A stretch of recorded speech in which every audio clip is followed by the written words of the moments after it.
muri kano kanya mu busanzwe ntabwo tuvuga amagambo menshi kuko hariho icatuzanye n'icatuzinduye hano. Twakomeje guhumurizanya kuva umuntu yitavye Imana. Hano tuzanywe n'iyi mihango y'uyu munsi wa none, ariko mbere dusoma ijambo ry'Imana mbanje guhumuriza umuryango w'abahayashunga ba nyiri muntu witavye Imana. Imana nyiri humure ibahumuriza imitima yanyu mwese, kandi mwumve ko mu by'ukuri abapfuye bizeye bazazuka. Ubundi ndahumuriza umuryango w'abagorora nyakwigendera yavukagamo, ngahumuriza abana biwe, ngahumuriza abuzukuru biwe, ndahumuriza umuryango wacu twese abari aha ngaha. Igituma turaha nuko uyu muntu twavukanaga kandi yari inshuti. Kuri ubwo muhumure cyane kandi mukomere. Ndahumuriza ishengero rya Kanani yari asigaye asengeramo, nabo ngo bakomere kandi Imana ibahereza umugisha. Muri uyu mwanya mbere yaho dukomeza imihango yo guherekeza uyu muvyeyi Yorida, amagambo mvuga ari ibice bibiri. Ndasoma ijambo ry'Imana hanyuma ndabahereza ubuhamya bukeya ukuntu nzi uyu muvyeyi ndetse na Pasiteri Amoni. Reka dusome ijambo ry'Imana ryanditse mu gitabo cy'Ibyakozwe n'Intumwa igice n'icambere no ku murongo wa 3. Umuntu bigabo nasome Ibyakozwe n'Intumwa igice cyambere no ku murongo wa 3, nasoma aho ngaho.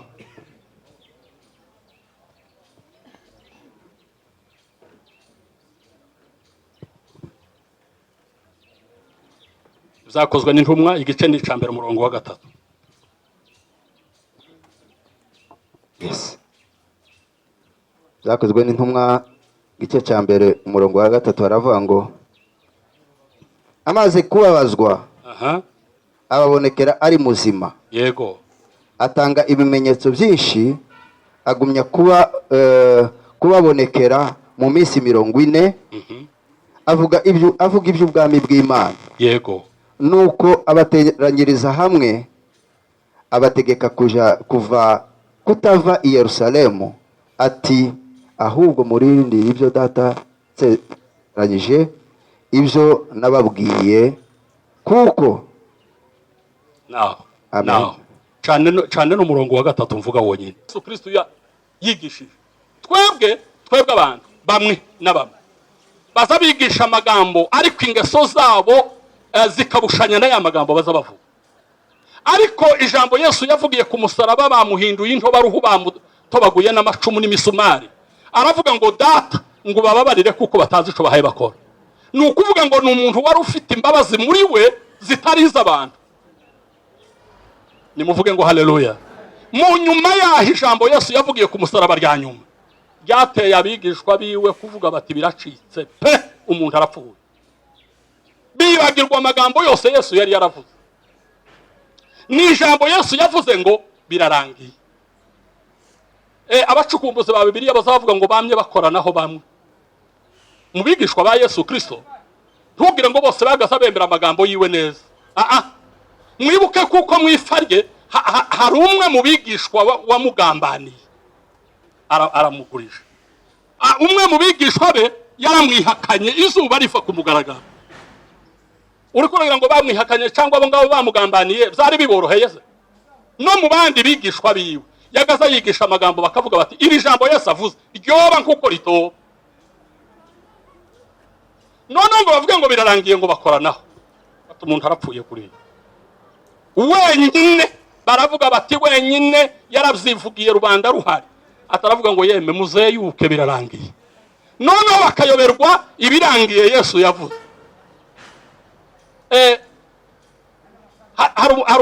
Hari igitabo nasomye gisobanura inyigisho za Paulo. Bamuzijije ibintu bibiri nawe kuvuga ngo bamwishe. Bamujijije igihe yigishije ubuntu. baravuga batari ko uyu nguyu azimana kwe ariko arahakana amategeko ya Mose, gutangirira kuri Mose arayahakanye pe avuze iby'ubuntu. Baravuga bati izi n'inyigisho z'inzaduka. Ikindi cya kabiri cyatumye bica Pawulo ni igihe yigishije umuzuko w'abapfuye. Aravuga ngo si yo tubwiriza ibya Kristo kuko abapfuye bazuka, bamwe muri mwebwe bazaba bihakana gute? Ngo nimba abapfuye batazuka, ngo na Kristo ntarakazuka. Ngo kandi nimba Kristo atarazutse, n'inyigisho twigisha zose ni ubusa.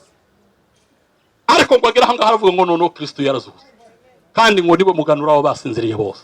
Sifa kwa Mungu. Izo nyigisho rero dusomye ahantu hariya mu byakozwe n'intumwa havuga ngo kandi amaze kubabazwa Yesu ngo abiyereka ari muze. Ariko iryo jambo ndarikunda baje, ni igitangaza kuvuga ngo abantu bababaza Yesu nka kwa kundi bamubabaje, akavuga ngo birarangiye, bakagenda bakamuzika, akagira gute, akagira iminsi 3 bagashiraho ubushishi, bagashiraho abamurinda. Hari hafashwe ingamba zihagije zirwanya kuzuka kwa Yesu Kristo. Imana ishimwe. Ico gitabo nasomye kiravuga ngo abantu baza barwanya umuzuko ngo ni nka kwa kundi ko gutera imbuto ngo wamaruka yifurira ngo ukavuga ngo ntimera. Iyo uyite ahubwo yoreka kumera utayiteye. Ariko iyo uyiteye ukayihamba ubu yihaye imbaraga zo kumera. Hari ahantu twese turahazi hariya hepfo, hari igiti cameranye beto. Kurya igiti kizakizuka gikomeye, ariko birya ni ibintu bigaragaza umuzuko. Nimuvuge ngo haleluya. Nta kintambaraga mwisi, tambaraga mwisi zobuza umuzuko. Umuzuko Pawulo yaravuze ngo mwitegereze ngo iyo tugiye gutera imbuto uzugenda ukacigisoro ukayitera ukayikandagira yaja kumera igatwaganya igitaka kandi ntibifite imbaraga zikomeye. Ariko kubera kuko Yesu yariko yigisha kuzuka, yaruhi kazuka, izisanga ikinogo izisanga ca gisinsi bashizeho cayiremerera, igaca hirya ya kikareba harya batemye akabari himerera.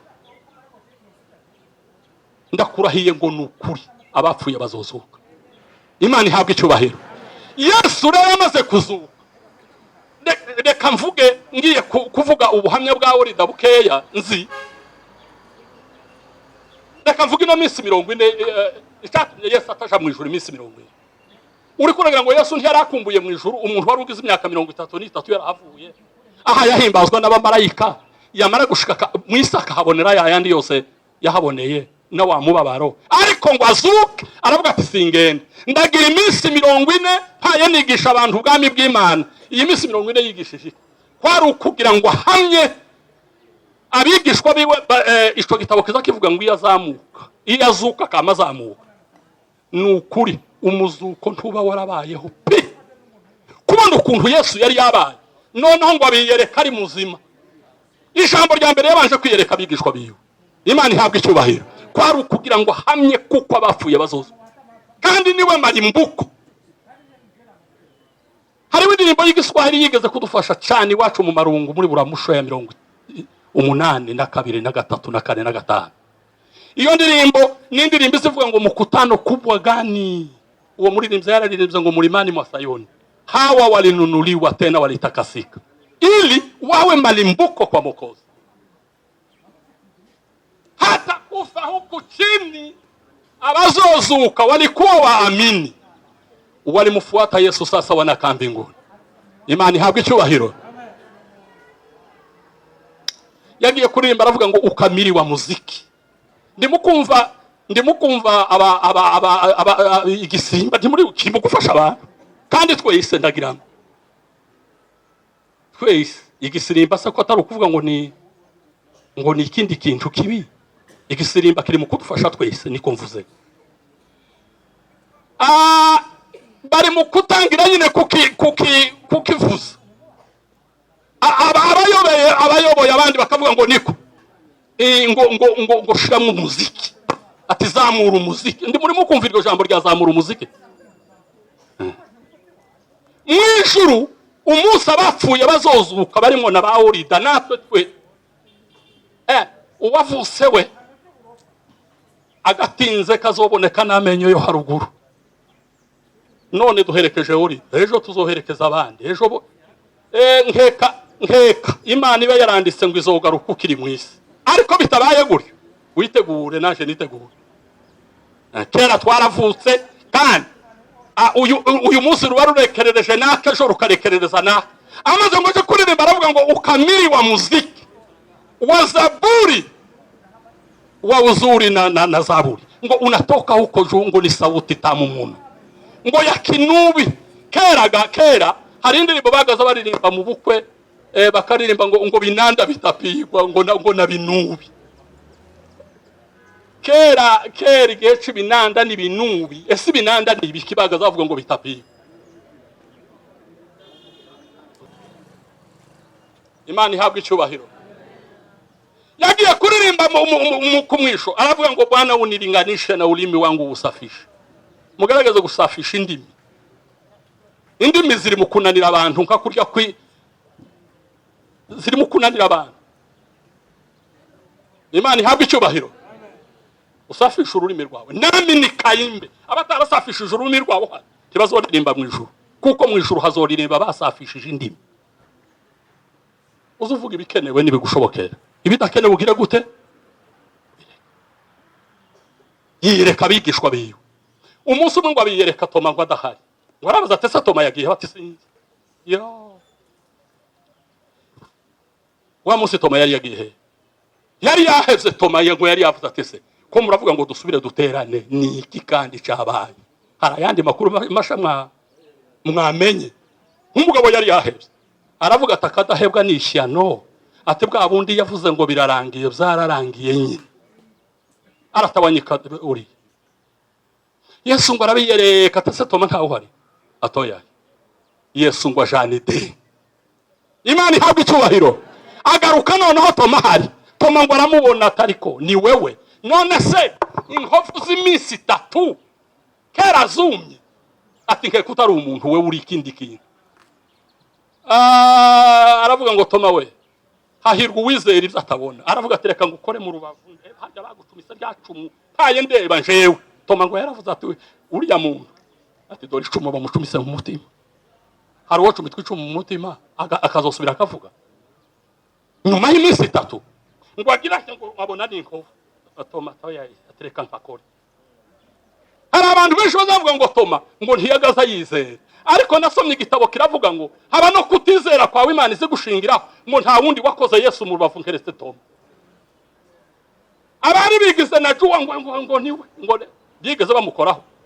Toma aravuga ati nimba ari wewe, reka tumenye amashira kinyoma, nico cyana tumye uzamuka, reka ngukore mu rubavu. Yesu ati ngaho ngo rutambika, ngo bwira baba ati hari inkovu ngadika yisho. Imana ihabwa icyubahiro. Yesu ngo aravuga ati Toma, ati wewe ngukuyemo, ati reka ndabe mu biganza byawe, ati ngaho, ati turamukanye, ati niwe nuko. Atari ikintu kintangaje nyuma y'iminsi 3 kuvuga ngo inkovu zume, ati nturi umuntu pi. Iyo umuntu yakoze ikintu kibaza ngo ariko bacu, ngo ariko nakasura umuntu, uzugira ngo Yesu ni umuntu. Hari nisho cyatumye wa muntu avuga ngo Mungu si mutu ili yaseme uongo. Imana si umuntu. Wa wundi wavuze ngo Imana mugende muyiveho.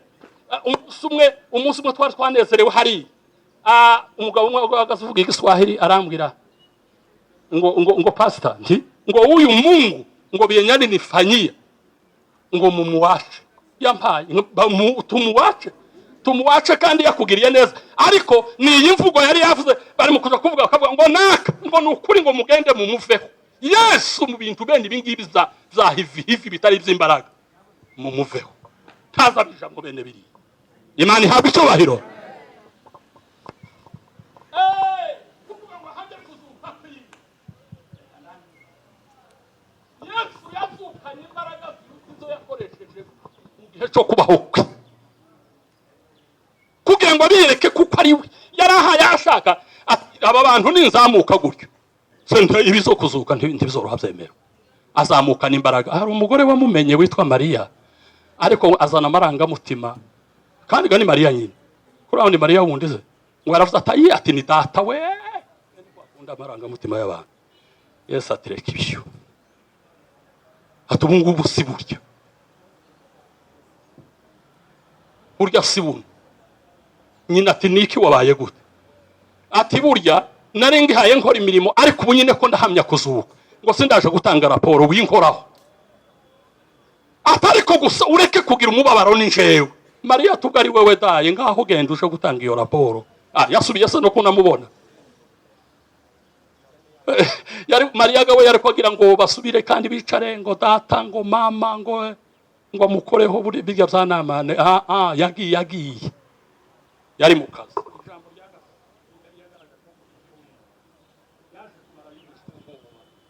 Rwose burashira arababwira ati ntimwambonye jewe. Arababwira ngo nimwizere umuzuko uyanzuye namwe izabazura. Hari ikibuye kinini kiki ngiki tugiye gushiraho Orida. Uri kurera ngo iki kibuye kizobuza Orida kuzuka. Kandi Orida ubu ngubu ntagenda mu ijuru, ntagendaga mu ijuru natwe tutaragenda. Ari muri paradizo y'Imana n'abandi bakoreye Imana.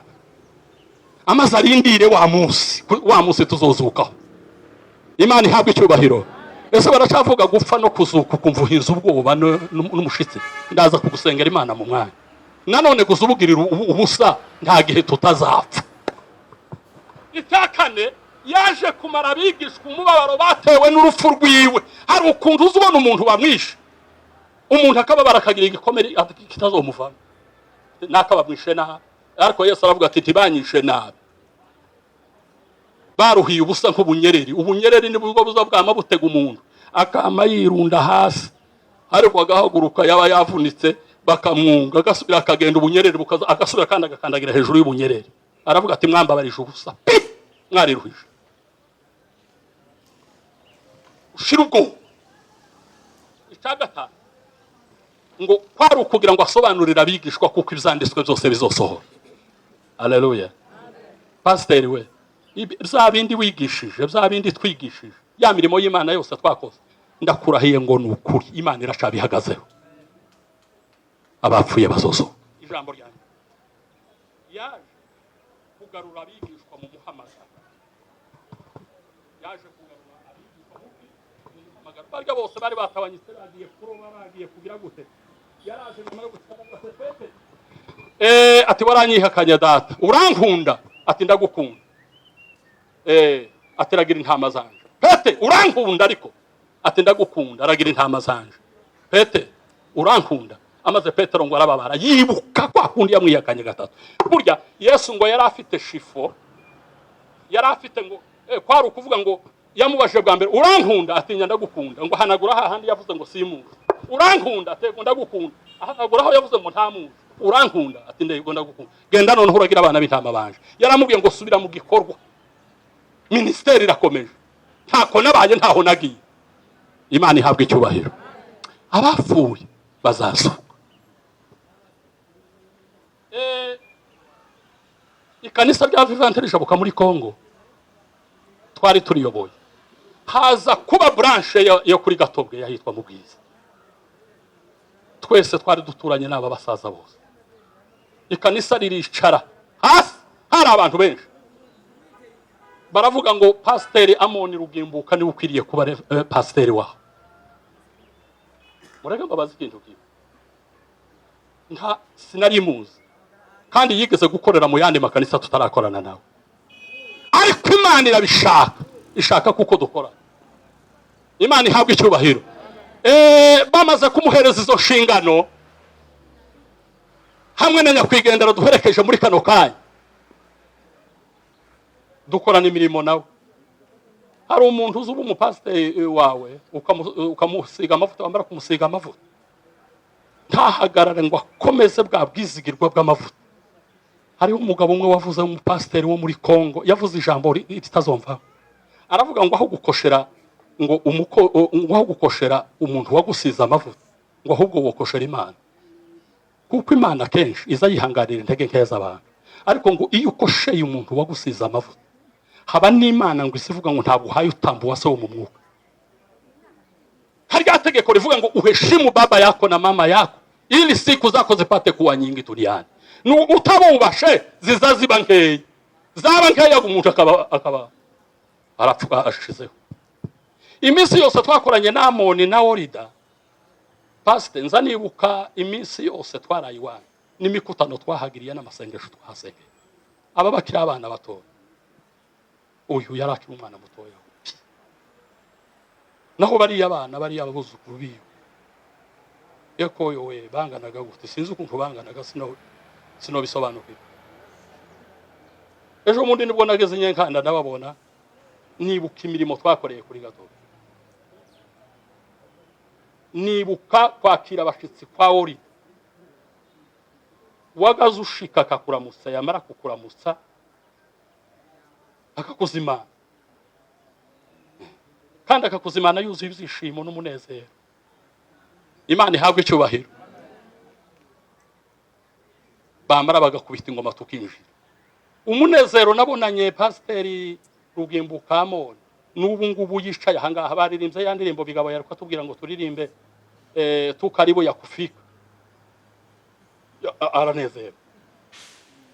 Hari abantu bahawe ikintu mu mutima wabo kitobuzwa n'ikindi. Imana ihabwe icyubahiro. Nimugoroba niho twumvisha ijambo ry'Imana rya Ana mwene Fanueli wari umuhanuzikazi, ngo yagiranye n'umugabo wiwe imyaka 7, nyuma yahapfakara imyaka 84.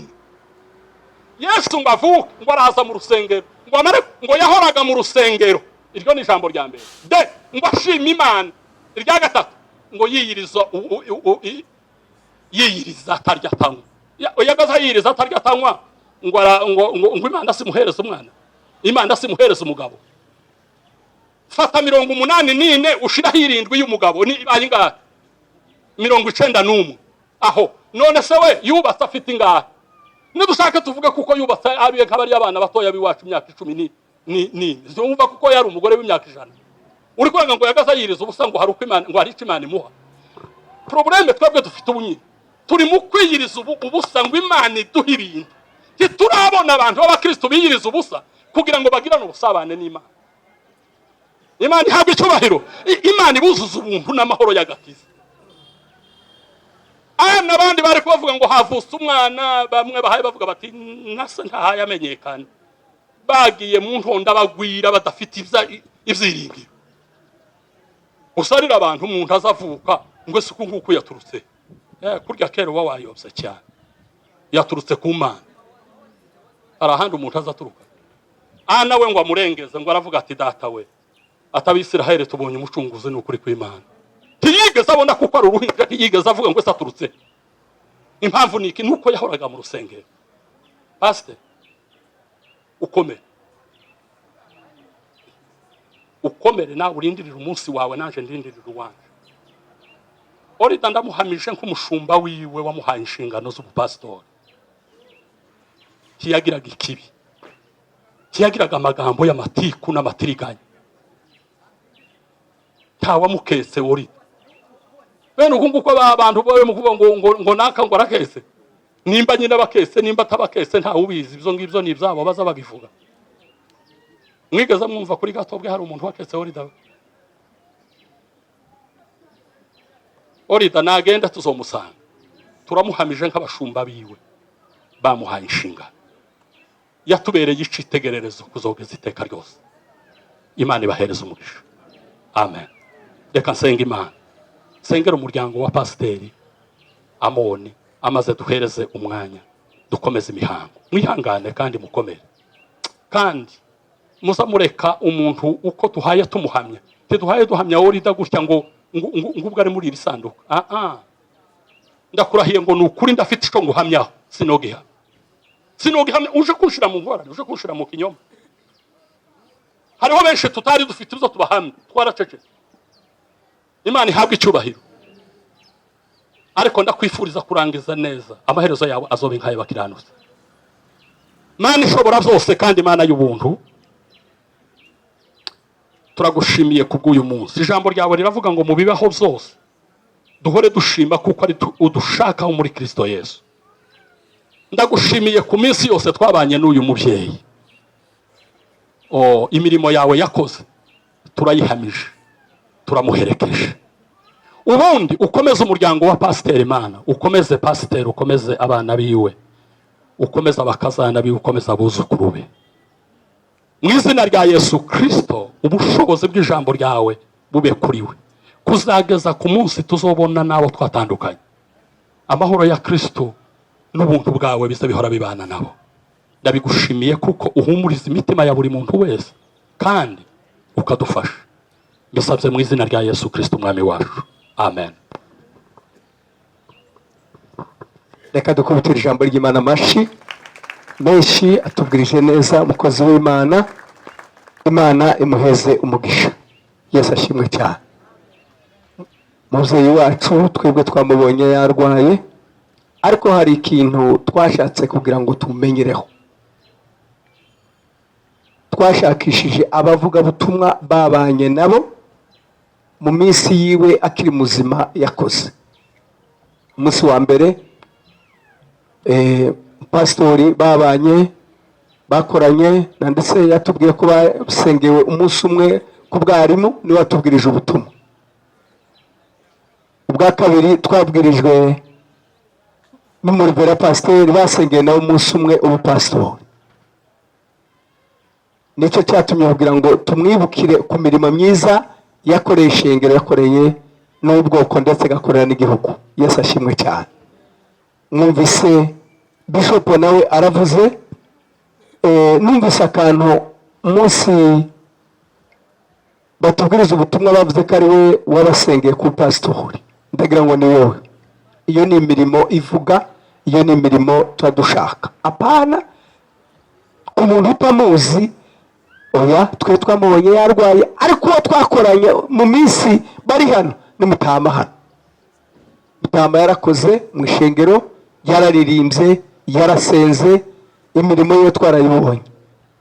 Hasigaye bakozi b'Imana murakoze, Imana ibaheze umugisha. Yesu ashimwe cyane. Tugiye kumva ubuhamya bwa nyakwigendera.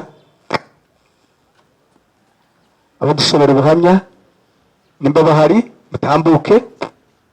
Mwirondoro tuba twasomye mbere, ariko ntawe birapfira, niba udusomere kugira ngo tuje mu yindi mihango. Bujumbura, tariki 9 z'ukwa gatanu umwaka w'ibihumbi 2025. Umwirondoro wa nyakwigendera. Nyakwigendera yitwaga Orida Munezero. Yavutse itariki 15 z'ukwa kabiri umwaka w'igihumbi 1943 ahitwa Igihande, aho ni muri Kongo, mu ntara y'Amajepfo. Yubakanye n'uwitwa Rugimbuka Amoni wo mu muryango w'Abayashunga mu nzu ya Ntwari, ngo hari mu mwaka w'igihumbi 1965. Ababyeyi be, ise yitwaga Migambi Misigi wo mu muryango w'Abagorora, nyina yitwaga Sara Nyamasimbi wo mu muryango wa Ntwari. Abamukomokaho, nyakwigendera yabyaye abana 8, abahungu 7 n'umukobwa umwe. Abahungu 3 baramubanjirije, asize abana 5, abahungu 4 n'umukobwa umwe. Nanone nyakwigendera asize abuzukuru 24, abuzukuruza 15. Abamukomokaho bose ni umuryango w'abantu 47. Ubuzima busanzwe yari umuhinzi mworozi, kandi yabikoraga neza n'umwete wose. Ubuzima bwa Gikristo. Nyakwigendera yabatirijwe mu itorero rya Sepake kuri Kiriba mu mwaka w'igihumbi 1969, aho ni muri Kongo, nanone mu ntara y'Amajepfo. Nyakwigendera baje gukomereza umurimo wabo muri Kadeza cyangwa se Kadese. Niho bakoreye umurimo w'Imana, ndetse bahakoreye igihe kitari gitoya baza kuhahabwamo inshingano z'ubwarimu. hanyuma barongera bagirirwa icyizere hari mu mwaka w'igihumbi kimwe magana icyenda mirongo icyenda na gatandatu basengerwa ku murimo w'ubupasiteri ahitwa kuri Gatobwe muri Kongo nanone aho ngaho mu majepfo mu ntara y'amajepfo. Imirimo yakoreye itorero, nyakwigendera yatangaga ibya 10 mu myimbu, mu matungo n'andi maronko yose yabonaga. Yacumbikiraga abashitsi b'impande zose, yafashaga abatishoboye akabagaburira, akabaha amahuzu yo kwambara, kandi bagiraga icyumba cy'amasengesho. Akenshi mukecuru nicyo yakundaga kubamo kuko yakundaga gusenga cyane. Ibyarangaga nyakwigendera, nyakwigendera yakundaga umuryango wiwe akanawukorera. Yari umugwaneza, yagiraga urukundo rwinshi, yakundaga abantu bose atarobanuye ndetse akanabacumbikira.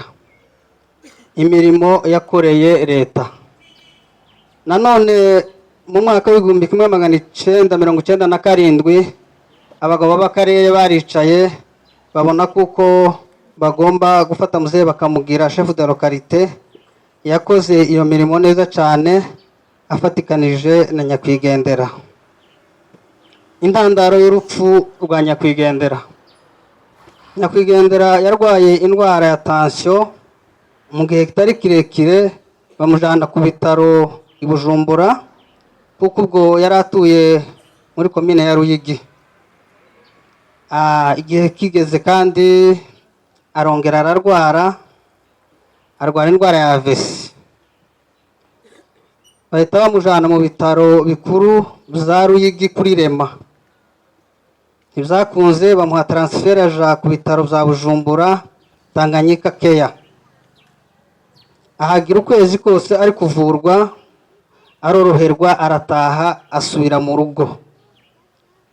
Habaye ejo bundi indwara iramugaruka, bamujana ku bitaro zamukurikiranye nanone kuri Tanganyika Care, baramusezerera arataha. Hari kuri tariki ya 1 kwa gatanu umwaka w'ibihumbi 2025 asubira mu rugo. Nanone ntibyatinze arongera ararwara, asubira ku bitaro, aja ku bitaro za Hope, nibwo yahise yitaba Imana. Hari ku itariki 2 z'ukwa gatanu umwaka w'ibihumbi 2025 n'isaha 5. Nyakwigendera arangije afite imyaka 82. Nyakwigendera tumwifurije iruhuko ridashira. Reka tubasabe muhaguruke tumwibuke umunota umwe.